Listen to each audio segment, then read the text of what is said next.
Hi everyone. So we are going to start a tutorial series on Python in which I'll be teaching you this Python programming language from basic. If you don't have any knowledge about programming, don't bother about that. We'll learn as we go along in this course. All I need from you is your attention towards the lecture and kindly follow the lecture properly, thoroughly, and practice the problem. I'll give you I'll suggest you few coding website where you can practice these problems and have a hands-on experience and just make notes, understand the concept thoroughly, remember, practice, do problem solving, and that's all. You'll be good to go. So yeah, I'll be teaching Python in a Jupyter notebook that I'll be sharing later in the course. Today, I'll give you some theoretical aspects regarding the programming, what is programming basically about, and why it is needed, and what are the languages, and all various sort of things. And if I miss something or if you have any questions, just put that in the comment box. Okay, so let's start. So we have computers. Okay, and we as a human want to interact with the computer. We want to give some set of commands to computer to follow, but computer will not understand. Just like a human A can directly speak to human B in their native language, give them commands, and the person B also understand what he is saying and can perform the task which he have asked to do B. But if A will speak in its native language to the computer will not understand because computer don't know this language. Computer has its own language. Okay, so which is a binary language. So computer has its own defined language, which is a binary language, which is nothing just the language of zeros and ones. And if this human A want to give some command to this computer, that person has to give the instruction to the computer in the binary language. Okay, so wonder if I want to say computer just hey computer just print a hello world. So even for that, I have to write a pretty long string about that just to print a hello world. So this is not very good. So we needed something else to give instruction to the computers. Okay. So for that, we developed the notion of high level language. Because we cannot code everything in binary languages, become quite hectic to the programmer to write everything in binary, and they might end up making just mess up each and everything. Just to write a hello world, you might need to write two or three binary sequence, which is not desirable and not efficient for the programmer to write this whole thing correctly and not to. It's not easy to debug. And what does debug means? It means that if you have somewhere made a mistake and the program is not doing what it's supposed to do, so that would be really tough to figure out what's went wrong in the entire code. So that is debugging. So that's why we came with the notion of high level program languages. So we have high level programming languages. On the other hand, we have low level programming languages, right? In low level programming languages, we have two kind of languages. One is assembly language. Another is machine language. Okay, machine language is basically the lowest level of a language which computer understand, which computer can directly execute if you give that is if you give instruction to the computer in this language, but the machine language, the processor of the computer will directly execute those instructions.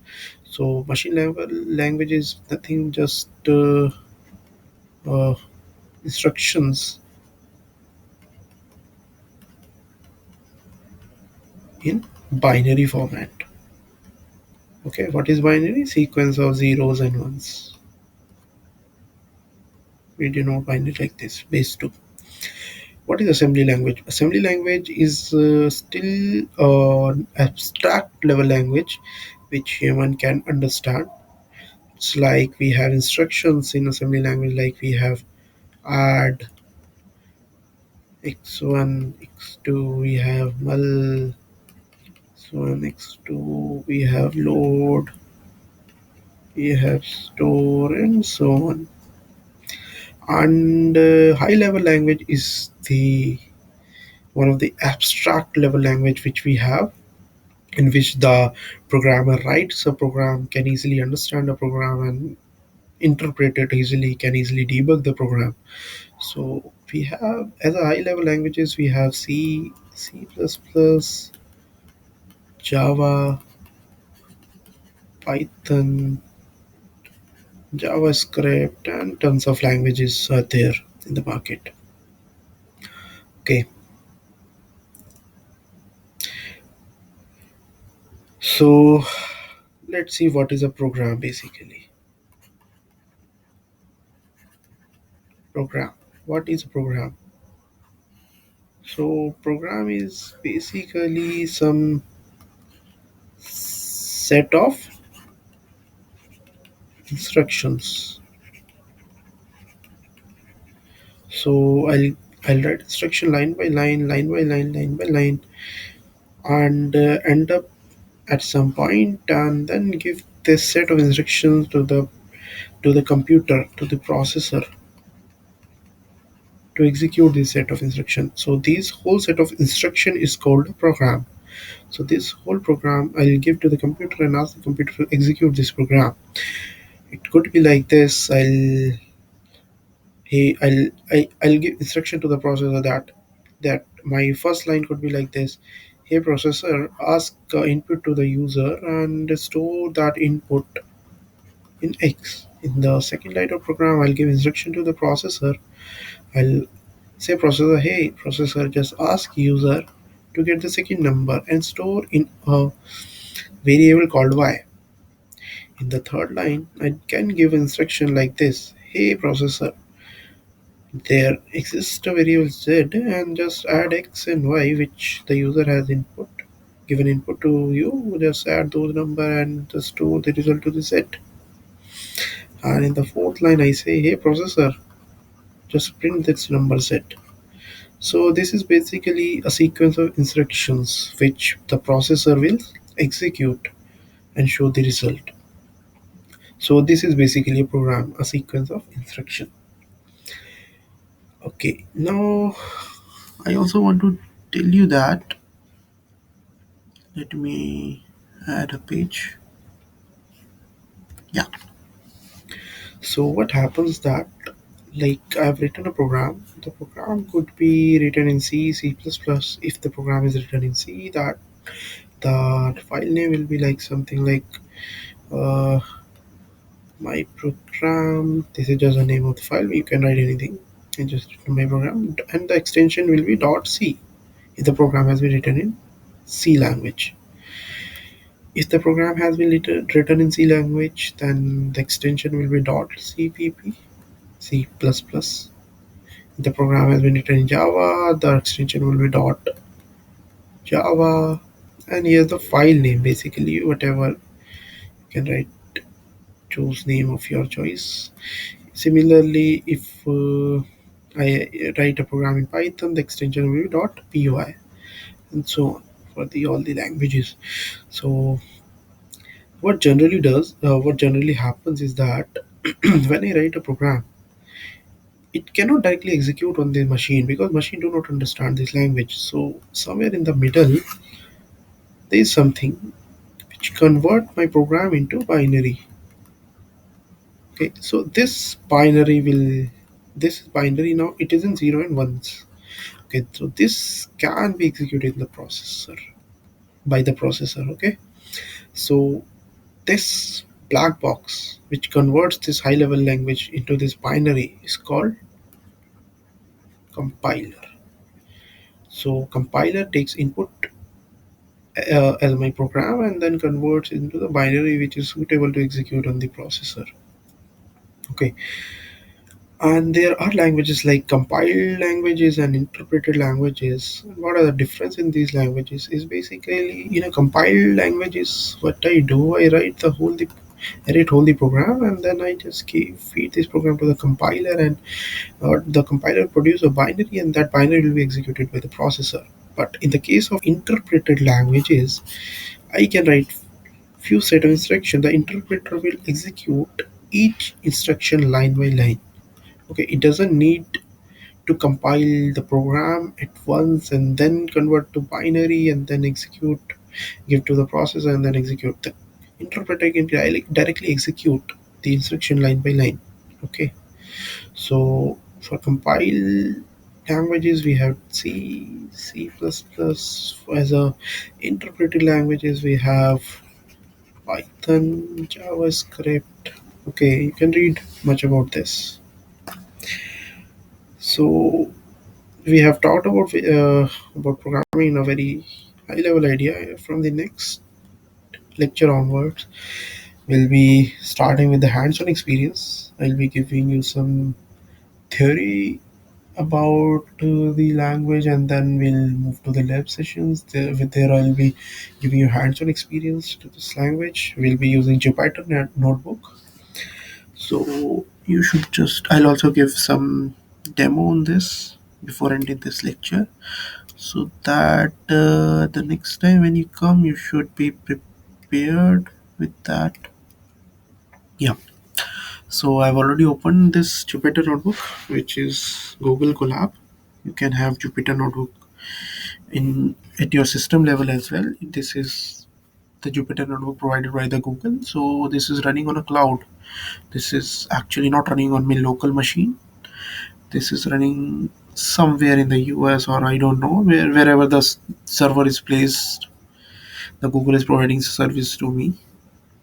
So yeah, so to run this Google Colab, what you can do, you can just search Google Colab,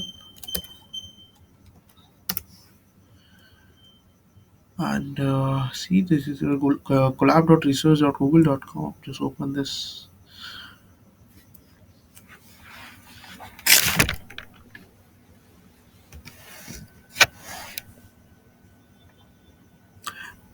So here, so here the few files which I had created. You can create your own file. I'll click on new notebook. Just wait for a minute.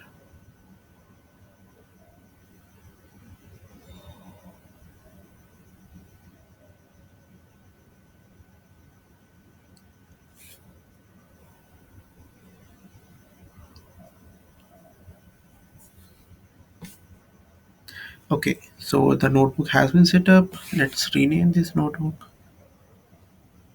Let's do tutorial one dot. Yeah, okay, good. So this is the connect option, which will connect your machine, this notebook, to the server, to the cloud, where actually your code will be executed on the cloud. So if you don't connect, you will not be able to use this notebook. So here the section where we can write our code, and then execute our code, and this is how, when I click on shift enter, this node will start executing. But since it was not connected, so see, I'm getting connected to the server, and the resource has been allocated to me, and now I'm getting connected to the resource, and now it will show me the RAM and the memory which Google will give me. So I have been connected, the setup is initializing. Yeah, I've connected. So see, this is the RAM and the disk which the Google is giving me, 12 GB of RAM and 107 GB of space, secondary space the Google is giving me. So the machine on which I'm getting a Jupyter, this Jupyter Notebook is basically a Linux machine in the backend, in the backend, like on the Google server where the machine has been deployed. So this is running on a Ubuntu machine, and what does Ubuntu machine means? It's just an operating system. Just like you have Windows, we have Ubuntu, we have uh, the Mac OS and all various operating systems. So this is one of the operating system, and you can go and read more about this. The docs in the you can read the docs about this notebook. So I'll give you the link in the description. You can just go and explore this thing, and from the next class onwards, we'll be dealing with these programming tutorials. Okay, so here the documentation. Just go and have a brief reading about this. I'll put the link in the description as well about this. So let's end up the session. Hope you have enjoyed, and see you in the next session. Thank you.